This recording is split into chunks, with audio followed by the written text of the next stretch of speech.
President Biden unveils part one of his massive infrastructure plan yesterday with a price tag of over $2 trillion. That's just part one, Sean.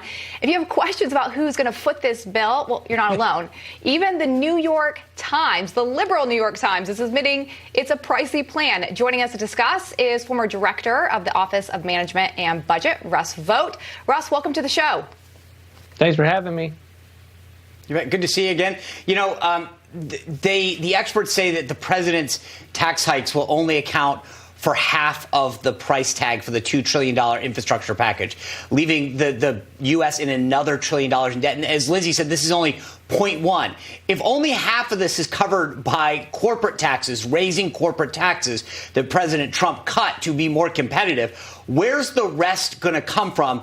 And what are the implications for publicly held companies and small businesses? Yeah, the implications are huge. We're just going to continue to borrow money that we don't have and expect that we can be able to finance that from the federal government's perspective. And we know another tax increase is coming on the next bill in April. But just for this bill, Sean, we're looking at an increase from 21% to 28% for the corporate tax rate, and it will have a detrimental impact on businesses across this country. Fewer jobs, higher prices. Businesses just pass these costs on to taxpayers, and it makes us globally uncompetitive. Yeah. If you look at this current public polling, right now it would suggest that Biden is doing a great job and that the public loves it. But the media is only sharing the positive aspects of this plan. Why should citizens and small businesses be concerned specifically about it? Yeah, this president makes an art of gaslighting as governing as a strategy in terms of saying, let's be for infrastructure. But when you think about and you get into the details of the bill, it's not actually an infrastructure bill. So this bill, $2 trillion, over $2 trillion, only about 7% goes to roads, bridges, airports, ports, the kinds of things that you and I would think of as real infrastructure. Everything else is things like, home health care and resilience for the grid and things like that. They have things for diversity, workers all over the place. It makes no sense. They have a climate corps to be able to go around and beautify the country. So if you get into the specifics of this bill, it's a very radical piece of legislation, and I think it's going to be something that the American people over time wake up to. I think you're right. This is a Trojan horse at best. It's just using the tag infrastructure, much the way they use COVID as the tagline for that other $2 trillion in spending. Russ, look, you were the director of the Office of Management and Budget. You were on Capitol Hill a long time. So let me kind of geek out for a moment with you. The Biden administration, normally a bill would have a 10 years project out the spending. This time they went with a 15-year window. The Democrats in the Biden administration also used what they call dynamic scoring, meaning they tried to use something that Republicans have been advocating for a long time, which is how a dollar is spent and the impact that it has dynamically in the economy. I spend $1, it's not just a static transaction, right? So why did they use all these tricks to try to change the price tag of this bill? Because fundamentally, they don't actually care about paying for the package.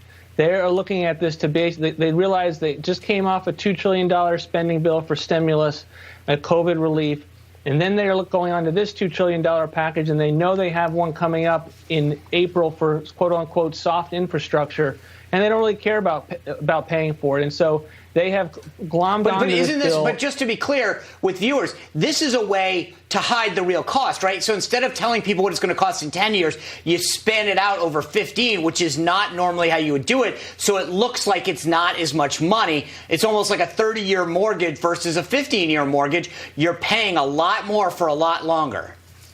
Not only that, but they only have 8 years of spending, and then they have the 15 years of revenue increases. And they're suggesting that this spending is going to go away after 8 years. And you and I know that that's not going to be the case. Right. Yeah. The crazy thing about all this, you have progressives like AOC saying that this $2 trillion, actually $4 trillion for the entire plan is not enough. This is what she said on MSNBC with Rachel Maddow recently. Listen. The scope of it is really encouraging, except I think the how, that 2.2 trillion, 2.25 over 8 years, I have serious concerns that it's not enough. We need to go way higher. Some have suggested even 10 trillion. Russ, I mean, how far do you think that these progressives can actually push Biden? Are you concerned about this slippery slope? I am. I mean, I think what she's doing is trying to create a bidding war on her side so that the moderates that are the tough votes for them in the House, and there's a handful of them are already saying that they're not going to support this. And then you have those two critical senators of Senator Sinema and Manchin. She's trying to make a bidding war that says those two will end up supporting the current package as is. And if it goes in her direction, she gets more spending, as opposed to saying this package is dead on arrival and those senators drive the cost of this bill down. That's what we would hope for. But I think that she's looking at the playing field and devising a strategy to counteract that.